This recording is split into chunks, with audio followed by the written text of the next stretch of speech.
नमस्कार दोस्तों, आज इस वीडियो के माध्यम से हम यह समझेंगे कि लग्न आरूढ़ और किसी भी भाव का पदा कैसे बनाया जा सकता है और उसका हमारे जीवन में क्या रोल है और उसको किस प्रकार से रीड करना है। तो इसको समझने के लिए सबसे पहले तो हम ये समझें कि लग्न का हमारे जीवन में क्या रोल है, तभी हम लग्न आरूढ़ को भी समझ पाएंगे।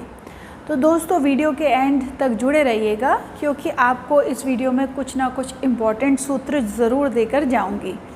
तो आइए सबसे पहले समझते हैं कि लग्न का हमारे जीवन में क्या रोल होता है। देखिए, जब किसी जातक का जन्म होता है तो ये है उसका ईस्टर्न डायरेक्शन होता है। तो ईस्टर्न डायरेक्शन में जो भी राशि राइज कर रही होती है वह उसका लग्न कहलाती है। अब राशि जब भी कोई राइज करती है तो पूरा भाव 30 डिग्री का होता है, तो राशि किसी भी डिग्री में राइज कर सकती है। हमारे पास जो लग्न है वह 12 राशियों में से कोई ना कोई होगा और सबकी जो डिग्रीज़ हैं अलग होंगी, क्योंकि कोई भी जातक एक समय पर जन्म नहीं लेता। हाँ, एक समय पर भी जन्म ले सकते हैं, मगर फिर देश काल और पात्र वह अलग हो सकते हैं। तो लग्न का हमारे जीवन में क्या रोल है? लग्न हमारी इच्छाओं को बताता है कि हम जिस भी लग्न के साथ जन्मे हैं उसमें ग्रह की जो स्थिति है वह हमें ये बताती है कि हम इस लग्न के साथ किन इच्छाओं के साथ जन्मे हैं, इस जीवन में हमारी क्या इच्छाएं रहने वाली हैं और हम उनको किस प्रकार से पूरा करेंगे या वह किस प्रकार से पूरी होंगी या नहीं होंगी, वह हमें हमारा लग्न बताता है।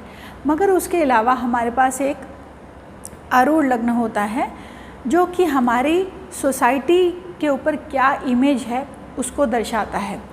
तो हमारे बारे में लोगों का क्या ओपिनियन है वह हमें हमारे लग्न आरूढ़ से पता चलता है। तो लग्न आरूढ़ का प्रयोग जेमिनी एस्ट्रोलॉजी में तो बहुत अच्छे से होता है, पर ऐसे बहुत कम लोग हैं जो कि वैदिक एस्ट्रोलॉजी में भी जो भावों के पदाज हैं और लग्न आरूढ़ हैं उनको यूज़ करते हैं। तो जो ऋषि प्राशर हैं उन्होंने अपनी पुस्तक जो बृहद प्राशर होरा शास्त्र, जो बहुत ही एक सेक्रेड ग्रंथ है हमारा ज्योतिष का, उसमें भी उन्होंने लग्न आरूढ़ और भावों के पदा को मेंशन किया है और उन्होंने कहा है कि इनको हमें यूज़ करना चाहिए हमारी प्रेडिक्शन में।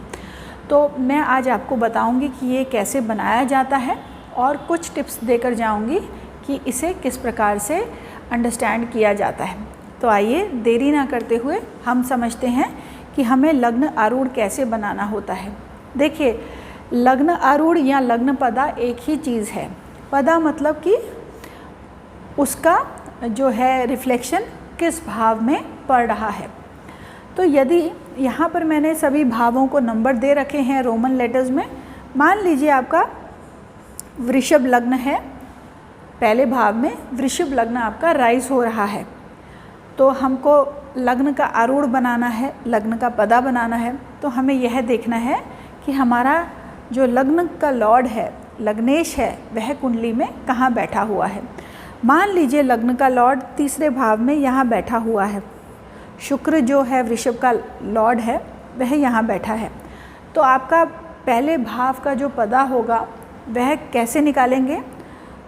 वीनस अपने भाव से 1 2 3 भाव दूर है, तो यहाँ से आप फिर 3 भाव आगे गिनेंगे, 1 2 3।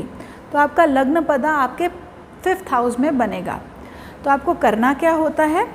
5वां जो आपका कुंडली का घर है उसको लग्न में रोटेट कर लेना है।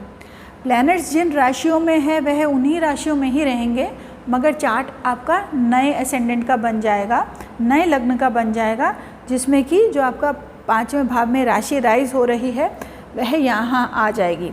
तो इस तरह से आपका जो लग्न आरूढ़ है या पहला पदा है वो आप यहाँ लिख सकते हैं 5th हाउस में, और इसको रीड करने के लिए आप चार्ट को रोटेट कर सकते हैं।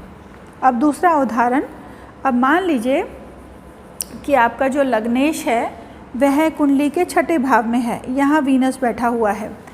तो इसका मतलब यह हुआ कि आपका जो पहला पदा है वह यहाँ से काउंटिंग होगी उसकी 1 2 3 4 5 6। तो आपका पहला पदा आपके 11वें भाव में बनाया जाएगा। उसी प्रकार से आप कहीं पर भी आपका ये लग्न का स्वामी हो, उतने ही घर वहाँ से आप आगे गिन लें और वो भाव आपका पहला पदा या लग्न पदा बन जाएगा। अब ऋषि पराशर जी ने हमें 3 एक्सेप्शंस दी हैं, यानी कि ऐसी 3 परिस्थितियाँ हैं जहाँ पर ये जो पदा निकालने का रूल है वह नहीं फॉलो होगा। वह कौन सी परिस्थितियाँ हैं? पहली परिस्थिति, जब लग्न का लॉर्ड लग्न में ही बैठा हो, यानी कि इस एग्जाम्पल में हमने वृषभ लग्न लिया है, तो वीनस अगर लग्न में ही बैठा हुआ है तब काउंटिंग कैसे होगी? तो आपको यहाँ से 10वें घर को पहला पदा मानना है। तो 10वें घर को पहला पदा माना जाएगा जब लग्न का लॉर्ड लग्न में ही बैठा है। तो ये तो होगी आपकी पहली एक्सेप्शन। अब दूसरी एक्सेप्शन क्या है? दूसरी एक्सेप्शन है कि यदि लग्न का लॉर्ड अपने से चौथे भाव में बैठा है, यानी कि यहाँ पर शुक्र अगर यहाँ बैठा है इस एग्जाम्पल में, तो फिर चौथे भाव को ही पदा माना जाएगा। तो आपका पहला पदा यहीं पर ही होगा। अब आपकी जो तीसरी एक्सेप्शन है वह क्या है? अगर आपका लग्न का स्वामी अपने से 7वें भाव में बैठा है तो आपका जो पदा होगा पहला पदा वह 1 2 3 4, तो अपने से 7वें भाव से चौथे भाव में होगा। मैं फिर से दोहराती हूँ, अगर किसी भी भाव का आप पदा निकाल रहे हैं और वह भाव का स्वामी अपने से 7वें भाव में बैठा है, जैसे कि हम लग्न का पदा निकाल रहे हैं, लग्न का स्वामी अपने से 7वें भाव में बैठा है, तो एक्सेप्शन 3 यह कहती है कि वहाँ से चौथा भाव आपका पदा माना जाएगा। तो पहला पदा आपका इस एग्जाम्पल में यहाँ से चौथा भाव हो जाएगा 1 2 3 4। तो इस प्रकार से आपने लग्न का पदा निकाल लिया, यानी कि आरूढ़ पदा निकाल लिया। तो अगर आपको बाकी भावों के भी पदा निकालने हैं तो वो भी आप बिल्कुल सेम ही तरीके से निकालेंगे। एक एग्जाम्पल देती हूँ ताकि आप इसको अच्छे से समझ पाएँ। अब मान लीजिए आप 7th हाउस में आपके 8 नंबर की राशि पड़ती है और आपको अपना 7वां पदा 7th पदा निकालना है, तो वो आप कैसे निकालेंगे? देखिए, अब मान लीजिए मंगल यहाँ पर बैठा है आपके 8वें घर में, तो इस भाव का आपको 7th पदा निकालना है 7वें भाव का। तो 7वें भाव का स्वामी अपने से दूसरे भाव में बैठा है, तो यहाँ से काउंटिंग शुरू होगी 1 2, तो 9th हाउस का आपका 7th पदा आ जाएगा। 7th पदा आपका 9th हाउस में आ जाएगा। उसी प्रकार से मान लीजिए आपका जो 7th हाउस का लॉर्ड है वह 7th हाउस में ही बैठा है। तो मैंने क्या कहा था आपको पहले कि अगर उस भाव का स्वामी उसी भाव में बैठा है तो उसका जो पदा होगा वहाँ से 10वें भाव का होगा। तो यहाँ से 10वां भाव ये हो जाएगा, तो आपका 7th पदा 10वें भाव में आ जाएगा।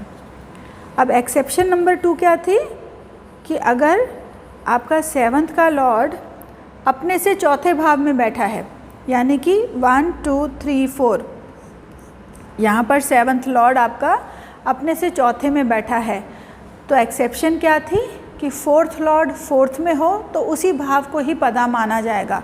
तो यानी कि आपका 7वां पदा इस भाव को माना जाएगा। अब एक्सेप्शन नंबर 3 क्या थी आपकी? एक्सेप्शन नंबर 3 थी कि यदि 7th का लॉर्ड अपने से 7th में हो, यानी कि यहाँ पर बैठा हुआ है 7th लॉर्ड, यानी कि आप ले लीजिए मंगल।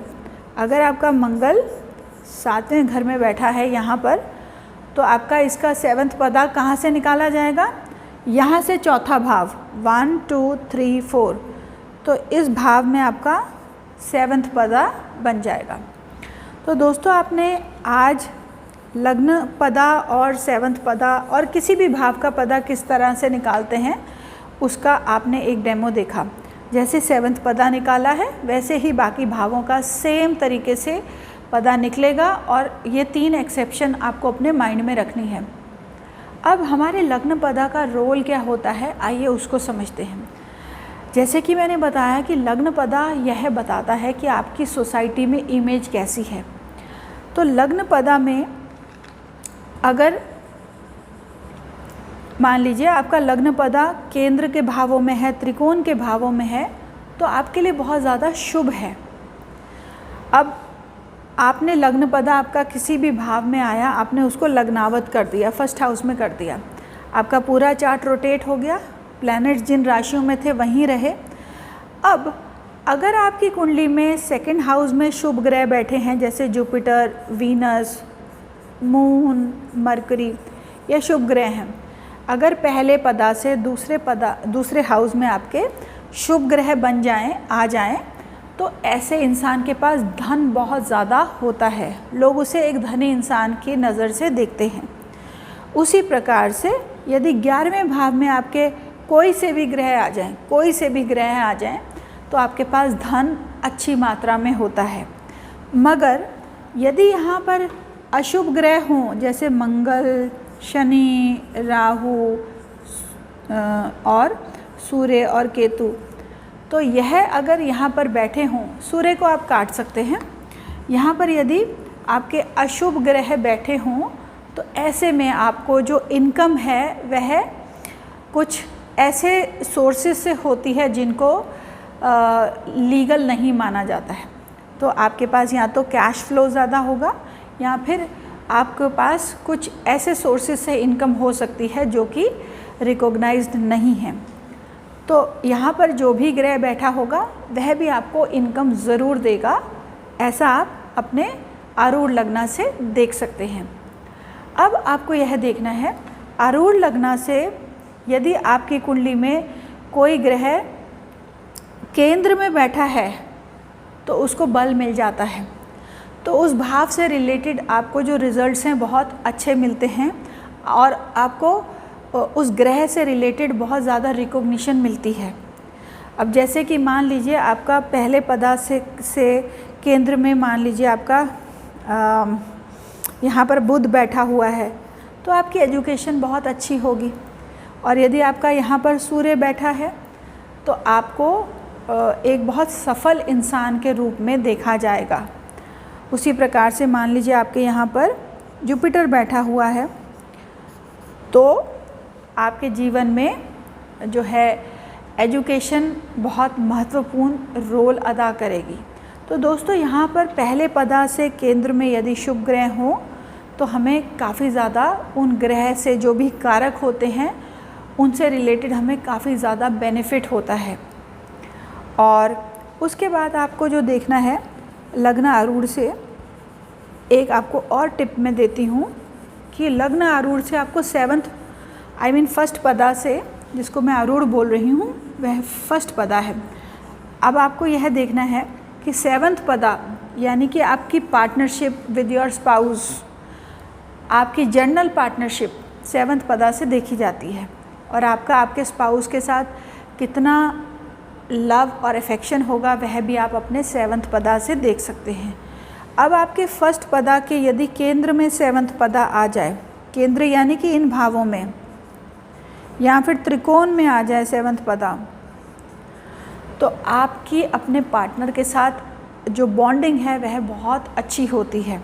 पहली चीज़ तो ये, यदि आपके फर्स्ट पदा से 7th पदा केंद्र त्रिकोण में हो तो ऐसे लोगों के पास धन भी काफ़ी अच्छी मात्रा में होता है।